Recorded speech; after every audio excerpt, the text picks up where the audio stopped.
بسم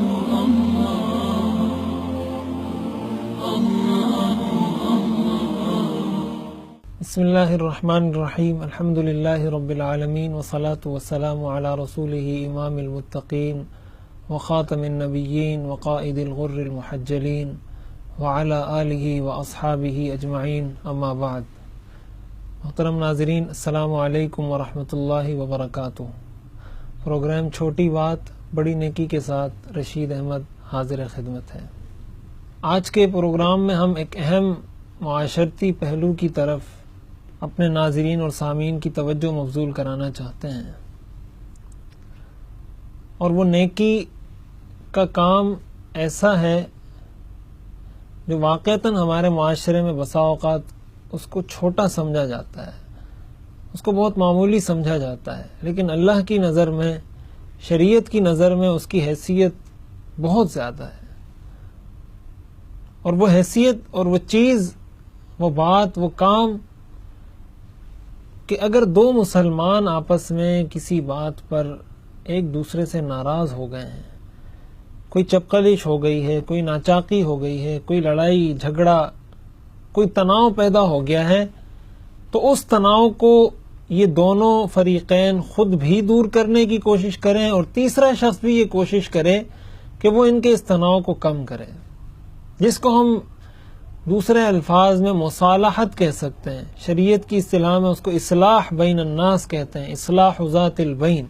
اس کی اہمیت کا اندازہ اس بات سے لگایا جا سکتا ہے کہ حضور علیہ الصلاۃ والسلام نے ایک مرتبہ صحابہ سے فرمایا، الا انبئکم بما هو خیر من درجۃ الصلاۃ والصیام والصدقہ، کہ کیا میں تمہیں ایک ایسی چیز کے بارے میں نہ بتاؤں جس کا درجہ نماز، روزے اور صدقے سب سے زیادہ ہے؟ قالوا بلا یا رسول اللہ، صحابہ نے عرض کیا کیوں نہیں ہے اللہ کے رسول؟ آپ نے فرمایا اصلاح ذات البین، آپس میں لوگوں کی صلح کروانا۔ اور پھر اس کے بعد آپ نے فرمایا فإن فساد ذات البین ہی الحالقہ، کہ آپس کا فساد، آپس کا جھگڑا، آپس کا تناؤ یہ ایک ایسی چیز ہے جو مونڈ کر رکھ دیتی ہے۔ آگے آپ نے ارشاد فرمایا لا اقول انہا تحلق الشعر، میں یہ نہیں کہتا کہ یہ بالوں کو مونڈ دیتی ہے، ولکنہا تحلق الدین، لیکن یہ پورے کے پورے دین کو مونڈ کر رکھ دیتی ہے۔ یعنی اصلاح کو، مصالحت کو حضور علیہ الصلاۃ والسلام نے اتنا بڑا مرتبہ دیا کہ نماز، روزے اور صدقے سے جو نفلی عبادات ہیں ان سے بھی حضور علیہ الصلاۃ والسلام نے ان کو افضل قرار دے دیا۔ اور پھر اس کے مقابلے میں جو اس کی ضد ہے کہ آپس میں ایک دوسرے کے ساتھ آدمی کے تعلقات اچھے نہ ہوں، میاں بیوی کے تعلقات اچھے نہ ہوں، والدین کی اپنے اولاد کے ساتھ تعلقات اچھے نہ ہوں، رشتہ داروں کے آپس میں تعلقات اچھے نہ ہوں، دوستوں کے ایک دوسرے کے ساتھ تعلقات اچھے نہ ہوں، کاروباری پارٹنر ہیں تو ان کے آپس میں تعلقات اچھے نہ ہوں، یہ ساری چیزیں اس میں داخل ہیں۔ آپ نے فرمایا یہ مونڈنے والی چیز ہے، یعنی جس طرح اس طرح انسان کے بالوں کو مونڈتا ہے، تو آپ نے فرمایا یہ ایسا اس طرح ہے جو بالوں کو نہیں مونڈتا ہے، جو دین کو مونڈ کر رکھ دیتا ہے۔ یعنی جس طرح اس طرح سے بال صاف ہوتے ہیں، یہ چیز ایسی ہے جو انسان کے دل سے دین کو صاف کر دیتی ہے، یعنی دل سے ایمان کو نکال کر رکھ دیتی ہے۔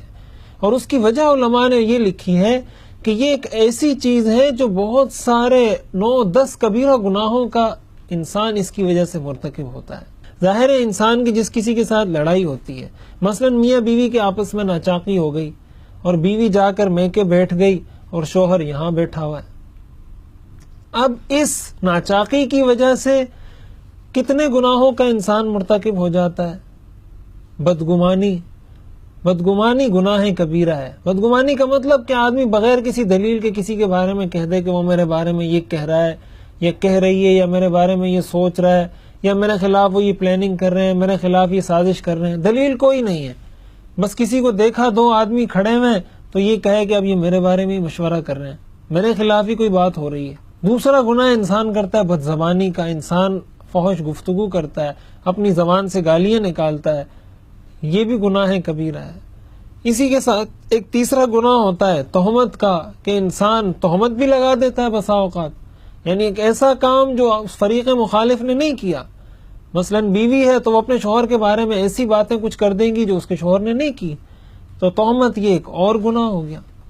جھوٹ کا گناہ اس کے ساتھ مزید شامل ہو جاتا ہے کہ جھوٹ بھی انسان بسا اوقات بولتا ہے۔ غیبت یہ خود گناہ کبیرہ ہے، تو غیبت تو پھر وہ شخص ہر وقت کرتا رہتا ہے، جو کوئی اس سے پوچھتا ہے کہ تمہارا اور اس کا کیا مسئلہ ہے تو وہ شروع ہو جاتا ہے، اسی کو غیبت کہا جاتا ہے۔ تو کہنے کا مقصد یہ ہے کہ حضور علیہ الصلوۃ والسلام نے اس کو جو یہ کہا کہ یہ انسان کے دین کو مونڈ دیتی ہے، اس کی وجہ یہ ہے کہ اس کی وجہ سے انسان اتنے سارے کبیرہ گناہوں کا مرتکب ہو جاتا ہے۔ چنانچہ قرآن اور حدیث کا مطالعہ یہ بتاتا ہے کہ اسلام کا مزاج یہ ہے کہ دو آدمیوں کو لڑتے ہوئے دیکھا جائے تو ان کے درمیان صلح کروائی جائے۔ سورۃ الحجرات کی آیت ہے، اللہ تعالیٰ کا ارشاد ہے انما المؤمنون اخوۃ فاصلحوا بین اخویکم، کہ مومن آپس میں بھائی ہیں تو اپنے بھائیوں کے درمیان صلح کروایا کرو۔ سورۃ الانفال کے اندر اللہ تعالیٰ نے ارشاد فرمایا فاتقوا اللہ واصلحوا ذات بینکم، کہ اللہ سے ڈرو اور آپس میں ایک دوسرے کی صلح کروایا کرو۔ ایک دوسری آیت کے اندر اللہ تعالیٰ نے ارشاد فرمایا فمن عفا واصلح فاجرہ علی اللہ، کہ جس نے دوسرے کو معاف کیا اور صلح کی اس کا اجر اللہ کے ذمہ ہے۔ یہ ساری آیات ہمیں کیا درس دیتی ہیں؟ یہ ساری آیات ہمیں یہ بتلا رہی ہیں، یہ درس دے رہی ہیں کہ ہم ایسے موقع پر کردار ادا کریں۔ بسا اوقات ایسا ہوتا ہے کہ خاندان میں کسی کی ناچاقی ہو گئی تو دوسرے رشتہ دار یہ کہتے ہیں کہ یہ تو ان کا معاملہ ہے، ہمارا اس سے کیا لینا دینا، ہمارا اس سے کیا کنسرن، وہ جانے ان کا کام جانے۔ دو بھائیوں کی آپس میں لڑائی ہو گئی تو رشتہ دار اس کو نظر انداز کر دیتے ہیں کہ بھائی ان کے گھر کا مسئلہ ہے، ہمارا اس سے کیا لینا دینا، ہمارا کیا سر درد کہ ہم ان کے پاس جا کے صلح کروائیں ان کی۔ والد کا اور بیٹے کا اختلاف ہو گیا تو باقی سارے بیٹھ کے تماشا دیکھتے رہتے ہیں، اور کچھ تو ایسے ہوتے ہیں کہ جو باقاعدہ تماشا نہیں دیکھتے بلکہ مزید آگ بھڑکاتے ہیں۔ کسی کے ساتھ اگر اختلاف ہے تو وہ کہیں گے یہ اچھا ہے آپس میں لڑتے رہیں۔ تو ہمارے ہاں تو اختلاف کا مطلب یہ سمجھا جاتا ہے کہ اگر میرا کسی سے اختلاف ہے تو اس کے خلاف میں کسی بھی حد تک جانے کے لیے تیار ہوں، اور کسی بھی چیز کو میں گناہ نہیں سمجھتا۔ میں چاہے اس کو گالی دوں، میں چاہے اس کے بدگمانی کروں، چاہے غیبت کروں، یہ ساری چیزیں میں اپنے لیے جائز سمجھتا ہوں، حالانکہ یہ ساری چیزیں کبیرہ گناہ ہیں۔ اور ہمارے معاشرے کے اندر تو ایک عجیب چیز یہ درائی ہے کہ پہلے تو یہ ہوتا تھا کہ کبھی کسی کی لڑائی ہو رہی ہے، کوئی جھگڑا ہو رہا ہے تو لوگ آ کے صلح صفائی کروا کے جھگڑا ختم کرتے تھے۔ آج کل کے نوجوان کے ہاتھ میں تو موبائل آ گیا ہے، اس نے کسی کو دیکھا کہیں لڑائی ہو رہی ہے، کہیں کوئی کسی کو پریشانی ہو رہی ہے، کسی کا ایکسیڈنٹ ہو گیا، تو وہ بجائے اس کے کہ اس کی مدد کرے، ان کی لڑائی ختم کروائے، وہ موبائل نکال کر مووی بنانا شروع کر دے گا۔ تو اس موبائل نے ہمیں اور جس طرح بہت ساری چیزوں سے دور کیا ہے اپنے مذہب کی، یہ چیز بھی اس میں شامل ہے کہ ایسا موقع، یہ وقت موبائل نکالنے کا نہیں ہے کہ یہ موبائل نکال کر ان کی مووی بنانا شروع کر دے۔ یہ موقع، شریعت کا حکم اس موقع پر یہ ہے کہ انسان ان کے درمیان صلح کروائے، اس لڑائی کو ختم کرے۔ اسی طرح بسا اوقات یہ بھی ہوتا ہے کہ اس طرح کے اگر معاملات ہیں، مثلا کہیں جرگہ ہو رہا ہے، کہیں صلح ہو رہی ہے، تو بہت سارے لوگ جرگے میں بیٹھے ہوئے ہیں، صلح کی مجلس میں بیٹھے ہوئے ہیں، لیکن اپنے موبائل میں لگے ہوئے ہیں، ان کو کوئی تعلق ہی نہیں۔ تو ظاہر ہے اگر آپ براہ راست اس میں شریک نہیں ہیں، یعنی آپ بات نہیں کر رہے، کم از کم اس مجلس میں شریک ہیں، تو آپ کوئی ایسی بات تو کر سکتے ہیں جس سے ان کے دل آپس میں جڑ جائیں۔ یہ تو وہ معاملہ ہے کہ جھوٹ اتنا بڑا گناہ ہے کہ قرآن کریم کے اندر اللہ نے ارشاد فرمایا لعنت اللہ علی الکاذبین، کہ جھوٹوں پر اللہ کی لعنت ہوتی ہے۔ حضور علیہ الصلوۃ والسلام نے اس کو منافق کی نشانیوں میں سے قرار دیا، اور آپ نے فرمایا کوئی مومن کبھی جھوٹا نہیں ہو سکتا۔ لیکن شریعت، اگر آپ دو آدمیوں کے درمیان صلح کروانا چاہتے ہیں، شریعت اس بات کی بھی اجازت دیتی ہے کہ اگر آپ جھوٹ بولنا چاہیں اور آپ کو جھوٹ بولنے کی ضرورت پڑ جائے تو جھوٹ بھی بول سکتے ہیں آپ۔ کوشش تو یہ کی جائے کہ جھوٹ نہ بولا جائے، کوئی توریہ کر لیا جائے، کوئی بات گول مول انداز سے اس طرح کر لی جائے کہ ان کی بات آپس میں بن جائے، لیکن جھوٹ بولنے کی بھی نوبت آ جائے، اس کی بھی شریعت اجازت دیتی ہے۔ مثال کے طور پر آپ کسی کی صلح کروا رہے ہیں، آپ ایک فریق کے پاس گئے تو وہ بہت غصے میں، اور وہ کہہ رہے ہیں میں انہیں اس سے صلح نہیں کرنی، میں نے بات نہیں کرنی، اس نے میرا یہ نقصان کیا، یہ کیا، وہ کیا۔ تو آپ دوسرے فریق کے پاس آ کر یہ کہتے ہیں کہ بھائی وہ تو تمہاری بڑی تعریفیں کر رہا تھا، وہ تو کہہ رہا تھا میں صلح کرنا چاہتا ہوں، وہ تو کہہ رہا تھا یہ میرے بھائی ہے، وغیرہ وغیرہ، اس طرح کی باتیں جو اس نے نہیں کی۔ اب ظاہر ہے کہ یہ جھوٹ ہے، لیکن شریعت کی نظر میں صلح کی اتنی اہمیت ہے کہ اس گناہ کو شریعت نے گوارا کیا، لیکن اس بات کا حکم دیا کہ دو مسلمانوں کو آپس میں جوڑا جائے۔ قرآن کریم کے اندر اللہ تعالیٰ نے ارشاد فرمایا لا خیر فی کثیر من نجواہم الا من امر بصدقۃ او معروف او اصلاح بین الناس، کہ لوگ جو آپس میں سرگوشیاں کرتے ہیں، ایک دوسرے سے کان میں باتیں کرتے ہیں، مشورے کرتے ہیں، تو اس میں بہت کم چیزوں میں کوئی خیر ہوتی ہے۔ ہاں کوئی صدقے کا کسی کو حکم دے، یا وہ کسی سے صلح کی بات کرے کہ بھئی ہم نے ان کی صلح کروانی ہے، یا وہ اس شخص کی کسی دوسرے کے ساتھ صلح کروانا چاہتا ہے، تو اس شریعت اور قرآن اس کو کہتی ہے کہ یہ بہترین سرگوشی ہے، یہ بہترین مشورہ ہے۔ اور آپس کے اندر تعلق کا خراب ہونا، ہم بسا اوقات یہ سمجھتے ہیں اس طرح کی جو حدیثیں آتی ہیں کہ صلح ہونی چاہیے اور بات چیت ہونی چاہیے، ہم میں سے ہر شخص اس طرح کی حدیثوں کو دوسرے پر فٹ کرنا چاہتا ہے، یعنی وہ یہ سمجھتا ہے کہ شاید اس کا میری زندگی سے کوئی تعلق نہیں، اس کا تعلق ہر انسان کی زندگی سے ہے۔ میاں بیوی کا تعلق ہے، وہ بھی اس میں داخل ہے، والدین کا اپنی اولاد کے ساتھ، اولاد کا اپنے والدین کے ساتھ، یہ بھی اس میں داخل ہے، رشتہ داروں کا ایک دوسرے کے ساتھ معاملہ ہے، یہ بھی اس میں داخل ہے، دوستوں کا ایک دوسرے کے ساتھ معاملہ ہے، یہ بھی اس میں داخل ہے، ایک صوبے کا دوسرے صوبے کے ساتھ معاملہ ہے، یہ بھی اس میں داخل ہے، ایک ملک کا دوسرے ملک کے ساتھ معاملہ ہے، یہ بھی اس میں داخل ہے۔ شریعت تو آفاقی مذہب ہے، فرد سے لے کر،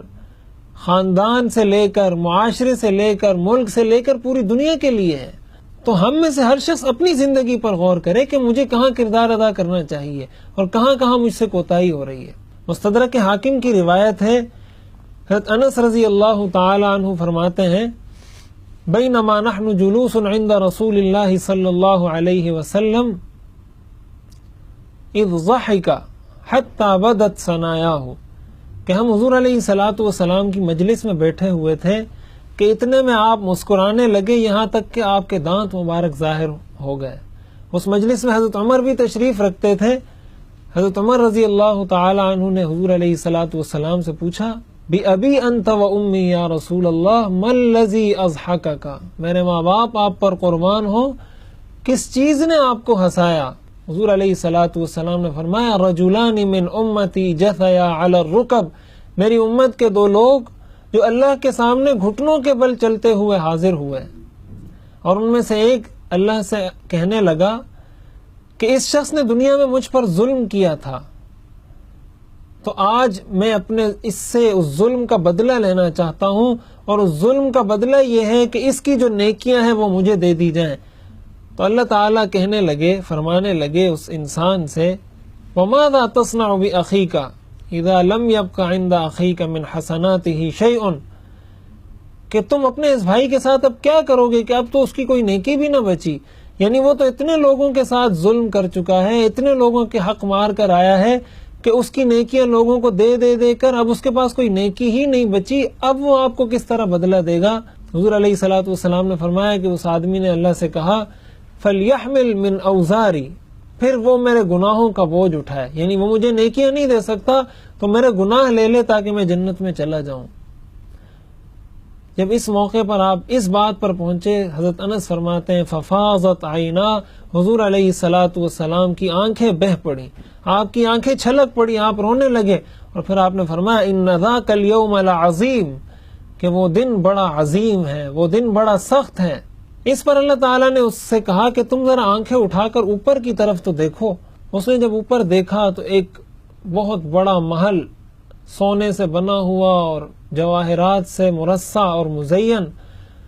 تو اس نے پوچھا لِأَيِّ نَبِيٍّ هَذَا، یہ کس نبی کا محل ہے؟ تو اللہ تعالیٰ نے ارشاد فرمایا هَذَا لِمَنْ أَعْطَى الثَّمَنَ، یہ اس شخص کے لیے ہے جو اس کی قیمت ادا کر دے۔ اس شخص نے کہا وَمَن يَمْلِكُ الثَّمَنَ، اس کی قیمت کون ادا کر سکتا ہے؟ اللہ تعالیٰ نے فرمایا انت، تم اس کی قیمت ادا کر سکتے ہو۔ اس نے پوچھا وَكَيْفَ ذَاكَ، میں اس کی قیمت کیسے ادا کر سکتا ہوں؟ اللہ نے فرمایا بِعَفْوِكَ عَنْ أَخِيكَ، کہ تم اگر اپنے اس بھائی کو معاف کر دیتے ہو یہ محل میں تمہیں دے دوں گا۔ تو اس پر اس نے کہا کہ میں نے معاف کر دیا، اور اللہ تعالیٰ نے فرمایا کہ تم دونوں جنت میں داخل ہو جاؤ۔